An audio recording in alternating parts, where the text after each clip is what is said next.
শিক্ষার্থীরা, তোমরা যারা বার্ষিক পরীক্ষায় সর্বোচ্চ ভালো ফলাফল পেতে চাও, তোমরা আমাদের এই আর্য পাঠশালা চ্যানেলটি সাবস্ক্রাইব করে রাখো। এই চ্যানেলে তোমরা তোমাদের বার্ষিক পরীক্ষার আগের রাতে সকল বিষয়ের গুরুত্বপূর্ণ সাজেশন পেয়ে যাবে। আসসালামু আলাইকুম প্রিয় শিক্ষার্থীরা, আর্য পাঠশালা নতুন একটি ক্লাসে তোমাদের সবাইকে স্বাগতম।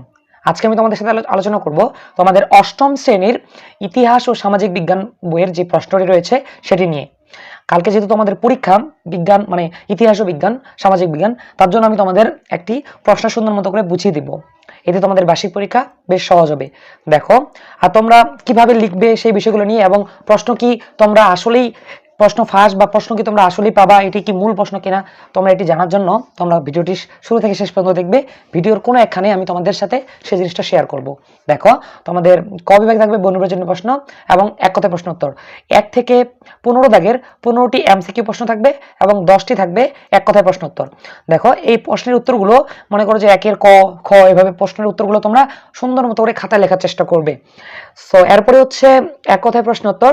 এরকম এক কথায় প্রশ্ন উত্তর তোমাদের থাকবে 10টি উত্তর করতে হবে, যার প্রতিটির জন্য থাকবে 1 মার্ক করে। তাহলে এখানে মোট পূর্ণমান হচ্ছে 10 মার্কস। এখানে তোমরা দেখতে পাচ্ছ এখানে মোট 10টি প্রশ্ন করা হয়েছে। এরপর হচ্ছে সংক্ষিপ্ত প্রশ্ন অংশ। এখানে মোট 10টি প্রশ্ন থাকবে এবং প্রতিটির জন্য 2 মার্ক থাকবে। এখানে তোমাদের 10টি উত্তর করতে হবে। এগুলো সুন্দর মতো করে ব্যাখ্যা সহকারে তোমরা সুন্দর মতো করে দেওয়ার চেষ্টা করবে। যেহেতু এখানে মার্ক রয়েছে 2, এই জন্য তোমাদের চেষ্টা করতে হবে যেন এগুলোর প্রত্যেকটা যেন মিনিমাম 3 মানে একটাই যেন মিনিমাম 5 থেকে 4 লাইনের মধ্যে দিতে পারো। এতে তোমরা 2-2 মার্ক পাওয়ার সম্ভাবনা তোমাদের বেশি থাকবে। তো এরপরে হচ্ছে আমাদের রচনামূলক প্রশ্ন। প্রেক্ষাপট বিহীন অর্থাৎ দৃশ্যপট থাকবে না, এটা ক বিভাগে মানে 15 মার্ক থাকবে। এখানে মোট যে কোনো 3টি প্রশ্ন উত্তর দিতে হবে। তোমরা দেখতে পাচ্ছ 1 থেকে 5 পর্যন্ত মোট 5টি প্রশ্নের প্রশ্ন করা হয়েছে, যার মধ্যে তোমাদের উত্তর করতে হবে মূলত যে কোনো 3টি প্রশ্নের উত্তর করতে হবে, যার প্রতিটির জন্য তোমরা পেয়ে যাবে 3 মার্ক করে। তাহলে 3-5 এখানে 15 মার্ক পেয়ে যাচ্ছ, তাই না? তো এরপর হচ্ছে রচনামূলক প্রশ্ন প্রেক্ষাপট নির্ভর। এখানে দেখো খ বিভাগ, এখানে পূর্ণমান হচ্ছে 40। এখানে তোমাদের দেখো 5টি প্রশ্নের উত্তর দিতে হবে।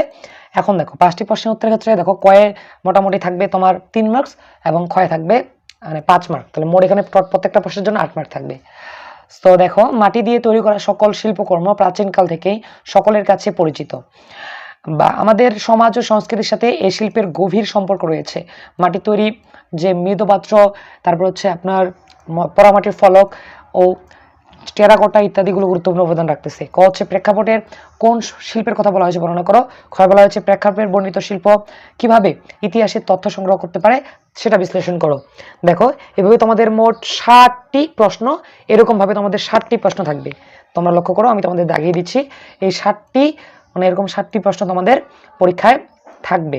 তোমাদের এগুলোর উত্তর করতে হবে, তোমাদের যে কোনো 5টির উত্তর করতে হবে।